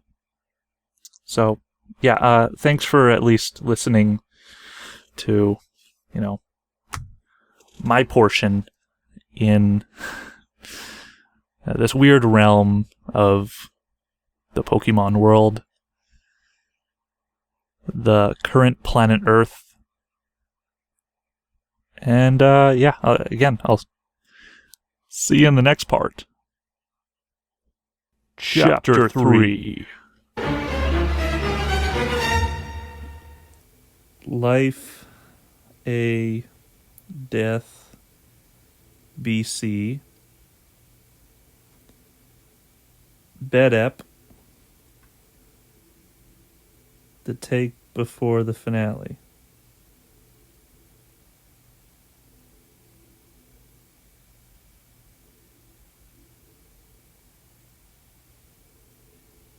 The take before the finale. The take. The takeaway.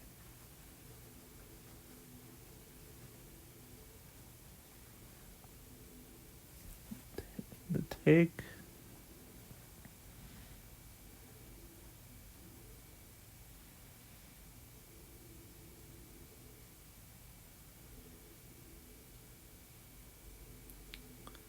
Before the last. Before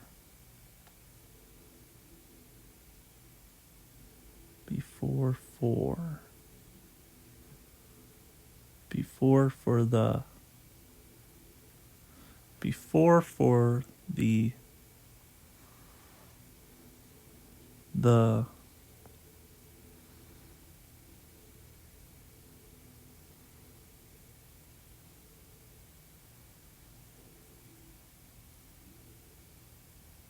The last take before the finale. The last takeaway before the finale.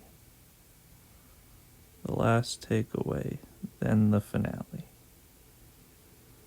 The last takeaway, then the finale. I'm just staring at, like, that's such a thing I do. Here we go. Topic time. I guess that's a sentiment in itself. Oh, the screen is so bright. I'm always staring. Oh, that's another thing. There's just like some earwax in my ear, and I just like pop it. How about biting that? Don't brush my teeth enough. This is an odd episode. I guess so, because it's the finale, guys. Girls. Ladies and gentlemen. The finale. The. With two E's, though. And the without the E within, withon, and so long be gone, because it's it. That's time's up. But I'm not dead yet.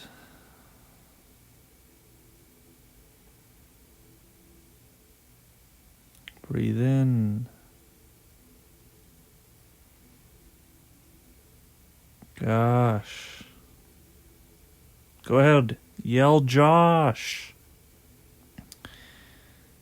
But you never know how to speak to a final moment. I don't think I will ever have that kind of conclusive answer, and boy, at this moment, I suppose I don't. That moment, I'm laying in bed, thinking on something far away, but with hope. Lots of hope in dire times, one would say. Two could say. Plentiful. Probably. I'm like shaking my head. I don't know, it's just lots of thoughts just rushed into my head after I started saying some specific things. Many years coming, and yet, ... Thanks for always listening.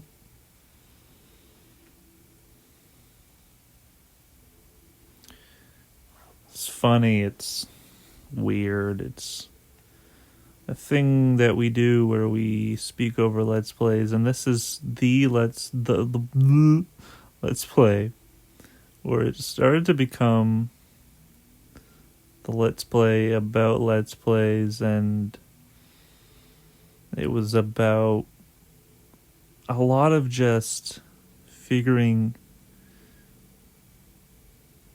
crap out. And being interconnected with an online game and talking about it while there's a current online game that's not even the one I'm talking about. And I'm trying not to really speak on things like that because it's still like I could have, and because with being with the community that often and talking about it for so long in, it's like, hey, throw in a topic about the thing that's actually happening instead of whatever pit or tunnel I've been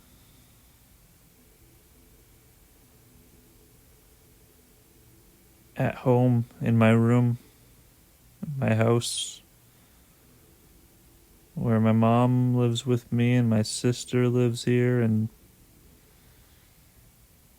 that's been my place for a while.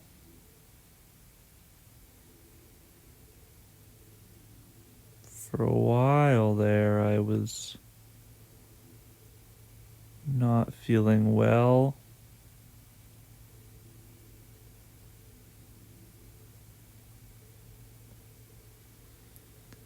And yeah, you want me to say something really positive and get back to it, but some things and sometimes, I mean, it's not as toony as ToonTown. It's not as fun to just pretend. It's not always the best of times. But I always wanted this to be like a sentimental series.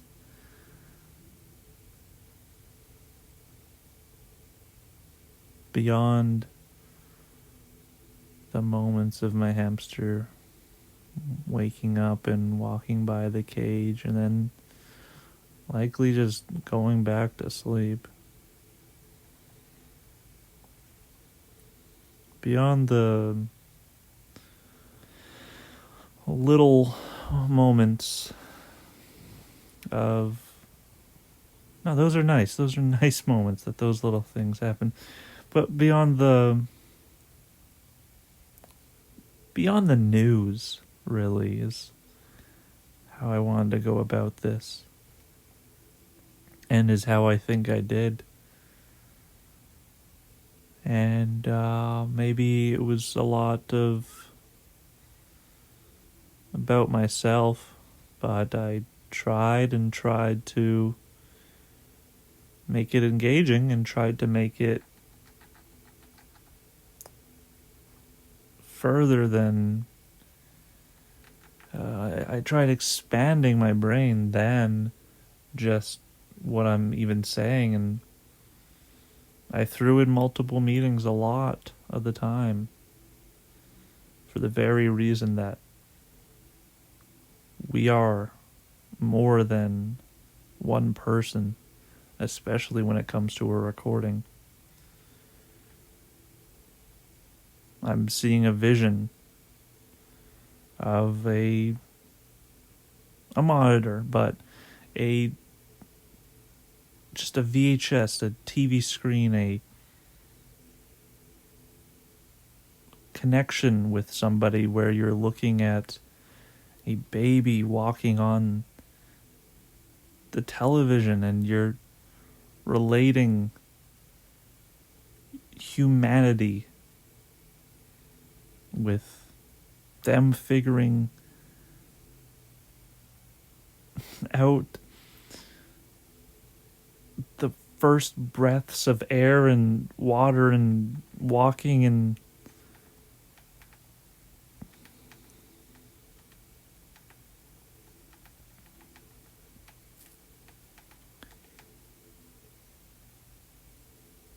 I thought I could make this a wonderful Let's Play for more than myself, and hopefully I've done that for some of you. Hopefully I've gave you hope. I think that's like one of the terms that's been resonating with me lately is hope. Good old term there. I guess that's a word, not a term. But all of the words that I've been saying are maybe now a term of sorts, and maybe some sentences, some question marks, and a couple of exclamation points. Interchangeably, I'll say exclamation point and exclamation mark. And a lot of the time, I'll mispronounce words, but usually exclamation.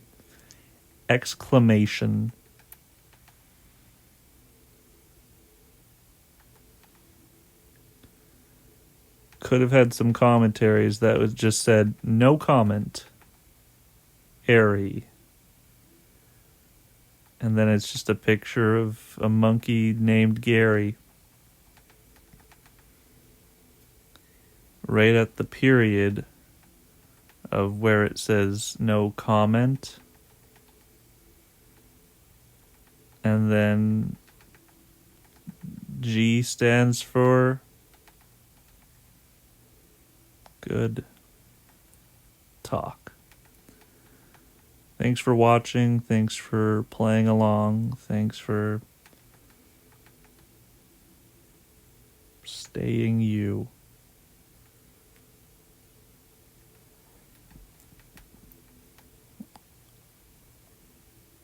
If I could part one more part of wisdom of I didn't do part Let's Plays. This is episodes. It wouldn't be that. I wouldn't. Why did I always go with episodes instead of parts? I was inspired by Chugga Conroy. I just like the look of episode. Some people just did it without the ep or the put. You just put the numbers. You can put a hashtag. You can call them walkthroughs, playthroughs. You can call them whatever the heck you want, dude. You can say whatever the heck you want. But play nice. And my hamster will nibble on. I don't know if that was heard during the duration of this, but my hamster's just talking with me and probably trying to fall back asleep, but it's just like, what's that noise? And it's me falling asleep. Oh, I hear that. Radio. Leaving you, Sue. I will miss doing these euphoric, intrinsic, and diluted visual audio commentaries and showing off this frickin' game. Like, let's do it again. So let's have another Toontown Let's Play someday, but not anytime soon. All right, I'll meet you around. Meet you back here. I was gonna say like around like 5 o'clock, man. Meet you here. Meet you back. Wipe the sweat off my back, and then I'll get back to you.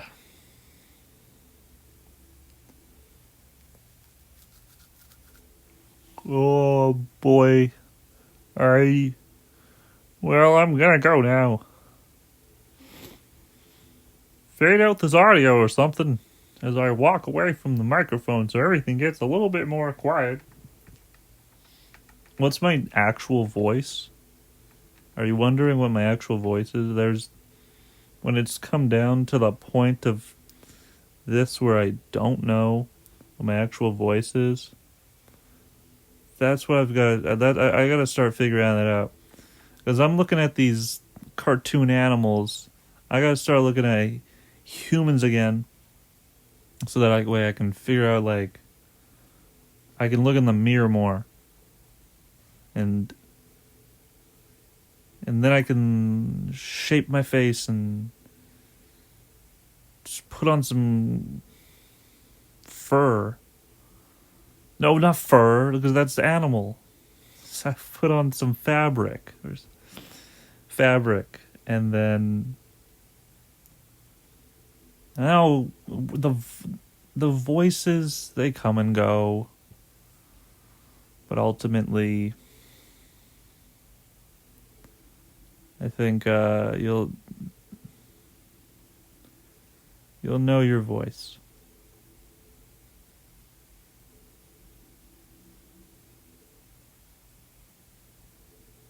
If I could part something with you, it'd be to Believe in yourself.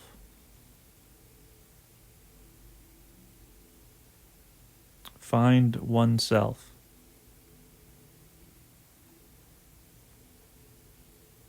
Search happiness.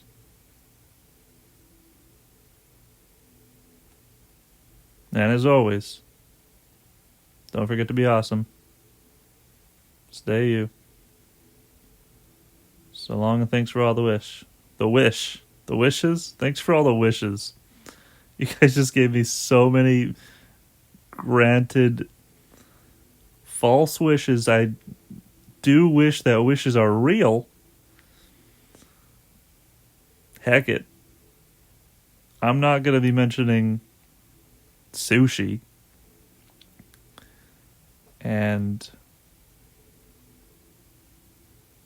I loved you guys. I loved some of you people out there, and it's honestly been an absolute nice time hanging with you. It's been nice hanging out with you.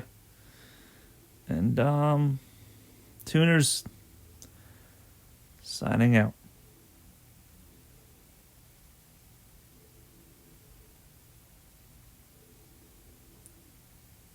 Out.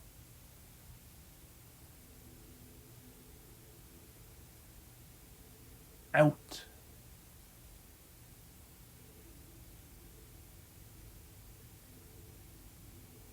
Oh, out. Oh, out, out.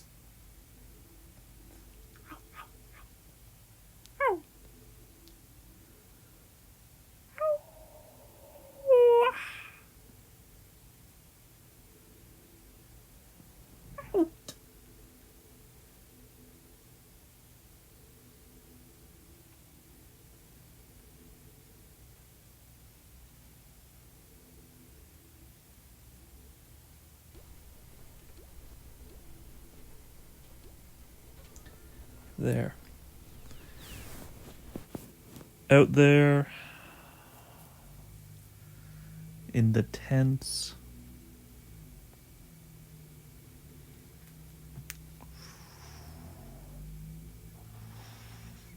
Suppose I just call it like ToonTown Online - finale. Guys, you gotta get ready for these final What's this voice? Guys, you gotta get ready. You gotta get ready for these final episodes. As I'm gonna be using some different audio, and I'm gonna be some differences here. Is that like an interest voice? Like, get ready for NBRs. Because anyway.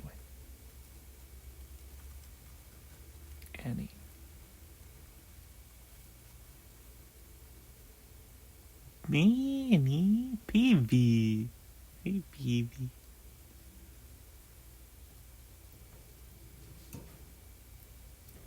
Glass of magical water.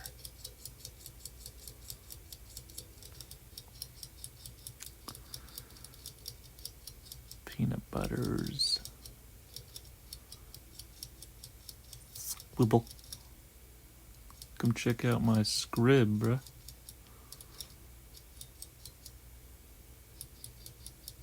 Hope you like it.